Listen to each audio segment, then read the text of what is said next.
Come on. All right, so woodyard expansion. Well, I shouldn't say expansion because I never had a woodyard. Woodyard creation part number 2. We're gonna finish it today. After today, we're gonna be ready for logs. To get the log truck in here, these 2 trees need to come down. I might just start with this one, but I don't know if the birch needs to come down. You probably can't see it on camera, but there's a birch there. But this ash needs to come down because the boom won't be able to swing. That one's gonna be really close. Start with this one, we'll go from there.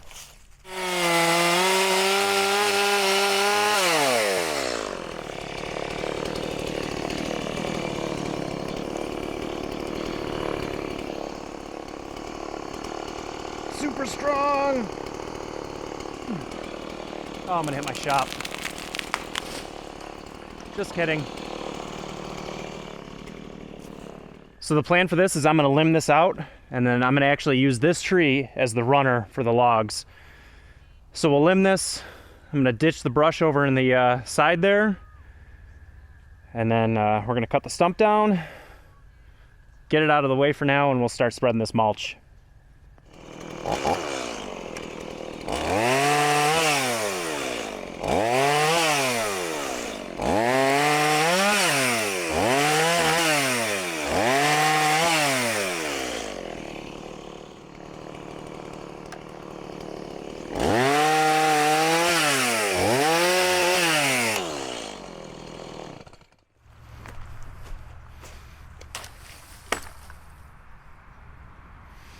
That didn't work.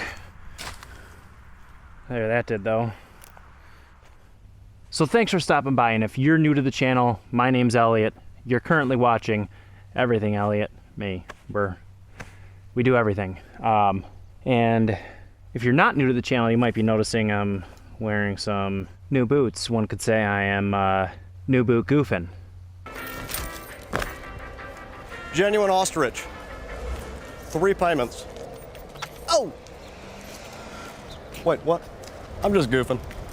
New boot goofing. Oh! These are high C boots. They actually reached out to me and they said, hey, we have some great boots for you. We'd love for you to try them out. Full disclaimer, they sent me these boots for free. However, that being said, they didn't tell me what I had to say or what I couldn't say about them. These are their full leather cowboy boot style work boots, steel toe. And we're gonna break them in today because the last time I threw them on, I just had them on for like an hour. We're gonna break them in. I'm gonna show you guys quick how I break in full leather cowboy boots. And this might start a little bit of a argument on how to break in boots because everybody does it different. But I'll show you how I do it. You don't have to do it that way. I just know I'm gonna do it this way because I'm gonna be wearing them for the rest of the day. So we are back at my pond, and you'll have to excuse the mess. I still haven't cleaned up from when I dredged it last year. It was just too wet back here. I'm gonna get my feet wet. That's how I do it. Start by rolling up the old pant legs because I don't want to get the pant legs soaked, but the boots are important to get wet. And I'm just gonna stand in the water here, just like this. You can see my feet are fully submerged, and depending on how good of waterproof these boots are, your feet might actually not get wet. My feet are not wet right now, and I'm gonna stand in here for about 5 minutes. Probably gonna sit down. I didn't really think this one through because I started the camera and I can't really turn it off. So I'm just gonna have to edit out a lot of this. But there's some cool fish over here we get to look at.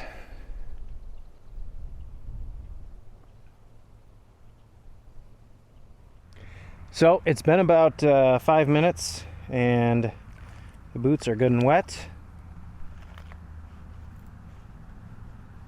So they should be ready to break in. And if you're wondering, my feet are still dry, which is great.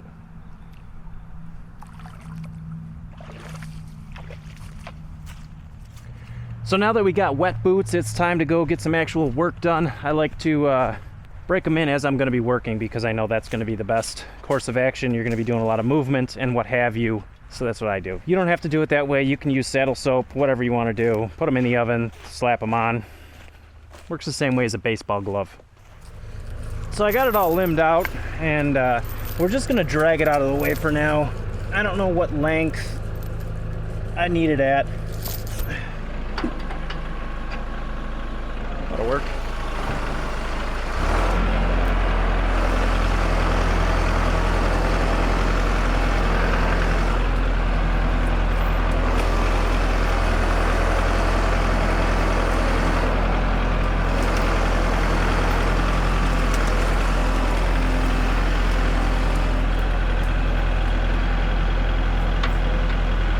You can probably see back here, I still have all this cottonwood to clean up.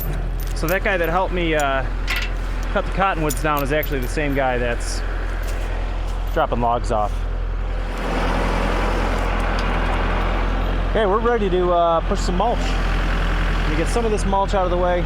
We still have to move my fire bin that's behind you guys, but I have the bucket on here, not the forks. So we're gonna get some of this mulch out of the way so I can grab the forks, remove that, and then do some final work. Theodore, what are you doing? That is the tripod. You can't be right there.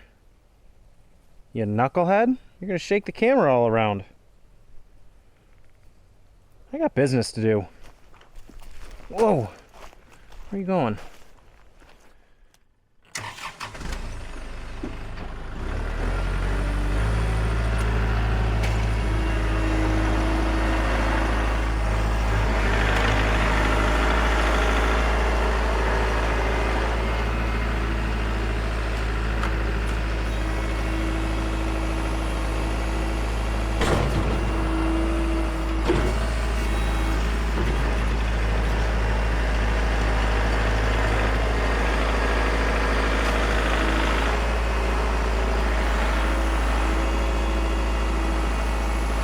Don't want to do is get it in my ditch there, so keep it away from the ditch a couple feet.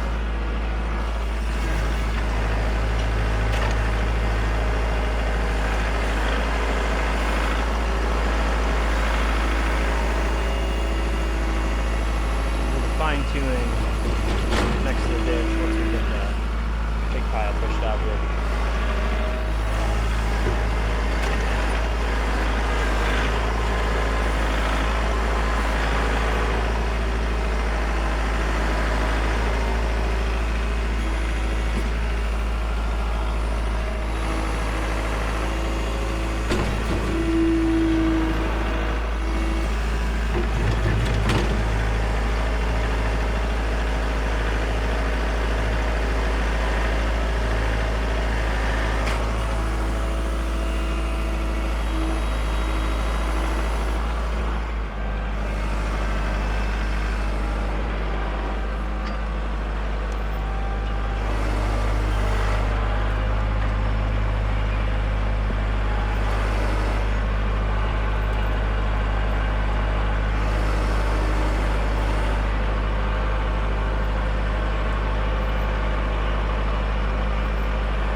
Traction. Hold on.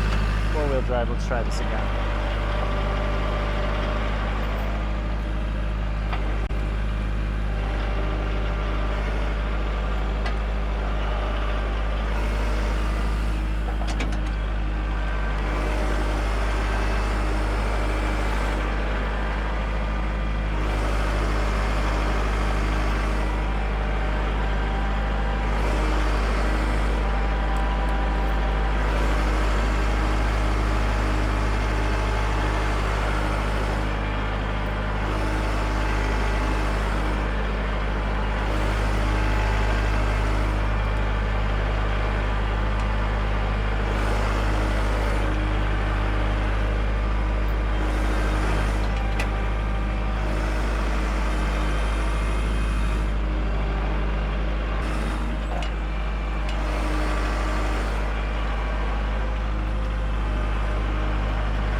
All right, I think I got enough spread out roughly with the box blade. So what we have left is put the forks on to move the fire barrel. So you can see the burn barrel or burn pot right there, and just to the right over there on the other side of the ditch is a green space. I think that's where I'm going to put it. It's a little far away from where I'm going to be splitting, but I don't have anywhere else on the other side of the ditch that's got an open enough area that I'd be comfortable putting it. So we'll try to grab it with the forks. It's got a bunch of stuff in it. Hopefully it doesn't tilt forward.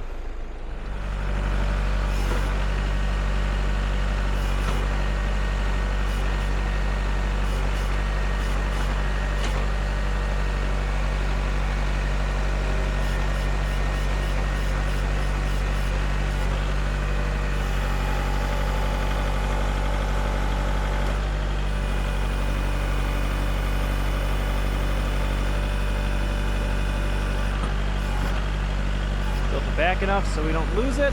Taking some dirt with us. Get it over there.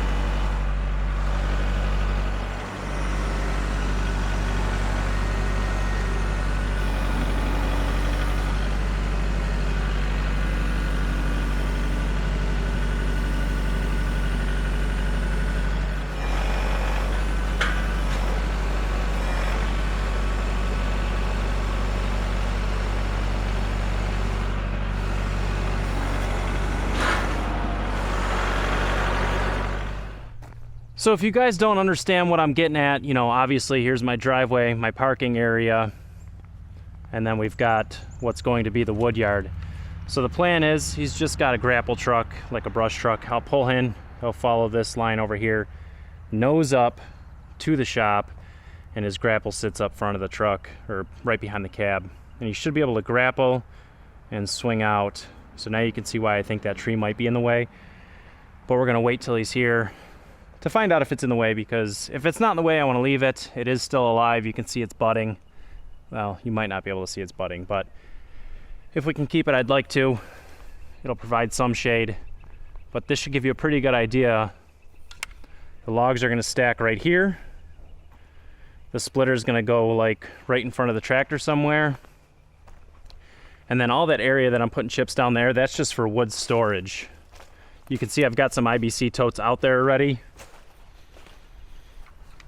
So that's the only reason I put them out there is to have the totes on some chips. But this is going to be the main area. Cutting, splitting, stacking, storage. Like I'd mentioned in the previous video, I think I'm gonna have to go more than 2 wide, probably 3, maybe even 4. And I'm actually gonna separate them a little bit so there's airflow in between. So maybe a foot gap between them each way, between the rows and between the columns. I think it's gonna work out. So if you guys are interested in firewood, tractors, outdoors, log splitting, tree cutting, you name it, I got it. Make sure you're subscribed so you don't miss any of the videos. In probably one of the next videos coming very shortly here, we're going to be getting a load of logs and get into that. Now, the load of logs I'm going to be getting is going to be mixed hardwood. I just do mixed hardwood. I don't separate it out by cherry and hickory and ash and yada yada. Just mix it all together. That's the cheapest way to buy logs around here, is just mixed hardwood, so that's what I do. We're just burning firewood. We're not making any artisanal firewood. Artisanal? Is that how you say it? Artisanal? Artisanal? I don't know. We're not doing that stuff. We're just making firewood to throw into a stove. So yeah, like I just said, make sure you're subscribed. Hit that like button while you're here. I appreciate every single one of you. And until the next video, hope you guys have a great day.